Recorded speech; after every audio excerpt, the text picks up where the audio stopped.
اللہ کے علاوہ جن چیزوں کی عبادت کرتے کیوں کرتے یہ بھی جان لے آپ.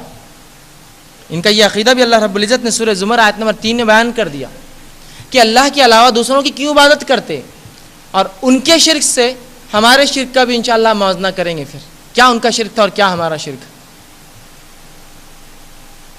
تو آئیے یہ واقعہ سنیے. اللہ رب العزت قرآن میں سورہ زمر کی آیت نمبر 3 میں فرماتا ہے الا للہ دین الخالص, خبردار ہو جاؤ دین اللہ کے لیے خالص ہے, یا اللہ کے لیے دین کو خالص کر دو, مطلب اپنی نیتوں کو خالص کر لو اللہ کے لیے. آگے اللہ رب العزت فرمایا والذین اتخذوا من دونہ اولیاء ما نعبدہم, اور جنہوں نے اللہ کے علاوہ دوسروں کا اپنا ولی, مددگار, حاجت روا, مشکل کشا, دستگیر بنا لیا ہے. من دون اللہ اولیاء, جنہوں نے اللہ کے سوا یہ تمام چیزیں دوسروں کو دی ہیں. اللہ رب العزت فرماتا ہے ما نعبدہم, جب ان سے پوچھا جاتا ہے کہ اللہ کو چھوڑ کر دوسروں کو کیوں یہ سب چیزوں کے لیے پکارتے ہو, تو وہ کہتے ہیں ما نعبدہم, ہم ان کی عبادت نہیں کرتے الا لیقربونا الی اللہ زلفا, ہم جو کچھ پوجا پاٹ آرادھنا اپاسنا جھکتے ہیں اور جو ان کے سامنے منتیں اور مرادیں کرتے ہیں, یہ نظر نیاز رکھتے ہیں, یہ صرف اس لیے کرتے ہیں ما نعبدہم الا لیقربونا الی اللہ زلفا, یہ اللہ سے ہمیں صرف نزدیک کر دے. یہی تو شرک تھا مشرکین مکہ کا. اللہ کو رب مانتے ہیں, ان کے 360 بت میں سب سے بڑا بت اللہ تھا, یا سب سے اوپر افضل اللہ کو مانتے. چھوٹے چھوٹے کیوں, تو کہتے یہ تو عبادت نہیں کرتے, ان کو راضی اور خوش کرتے ہیں تاکہ اللہ تک پہنچا دے. یہاں تو صرف بیچ میں رکھنے کی وجہ سے یہ قیامت تک کے لیے مشرک کہلائے. اور مسلمان تو یہ عقیدہ رکھتا ہے اللہ کو چھوڑ کے دوسرے بھی دیتے ہیں, یہ تو اپنے شرک میں ان سے بھی گیا گزرا ہے. اور پھر توحید پرست اپنے آپ کو, پھر مسلمان اپنے آپ کو, اور پھر اپنے آپ کو جنت کا مستحق سمجھتا ہے. اگر گناہ ایک تو سزا ایک اس شریعت کے اندر, ایک گناہ کے لیے 2 سزائیں نہیں ہو سکتی ہیں.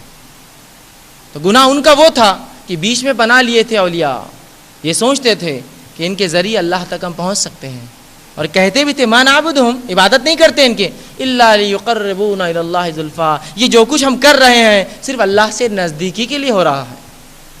آج کا مسلمان بھی کیا کرتا ہے اپنے شرک میں, اپنے عقیدے میں, یہی تو عقیدہ ہے, ہم ان کو نہیں کچھ پوچھتے, ان کے ذریعے اللہ تک پہنچتے ہیں. یہی تو شرک تھا مشرکین کا. پھر وہ مشرک کہلائے اس عمل پر, اور ہم مومن کہلائے وہی عمل کر کے. کیسے ہو سکتا ہے ایک کام پر 2 لیول, کیسے ایک ہی دیا جائیں گا؟ غلط تو غلط اور صحیح تو صحیح. کیا اسلام میں آنے کے بعد یہ سب چیزیں جائز ہوگی ہمارے لیے؟ نہیں, جائز نہیں ہوتی, یاد رکھیے جائز نہیں ہوتی. تو یہاں جو ہے ان کا شرک اسی قسم کا تھا کہ عبادت میں شرک کرتے, اور یہی شرک کی وجہ سے یہ مشرک کہلائے. اور یہ اللہ کے علاوہ جو دوسروں کو پوچھتے وہ صرف اس لیے کہ وہ اللہ سے انہیں کیا کر دیں, نزدیکی دلا دیں, نزدیکی دلا دیں.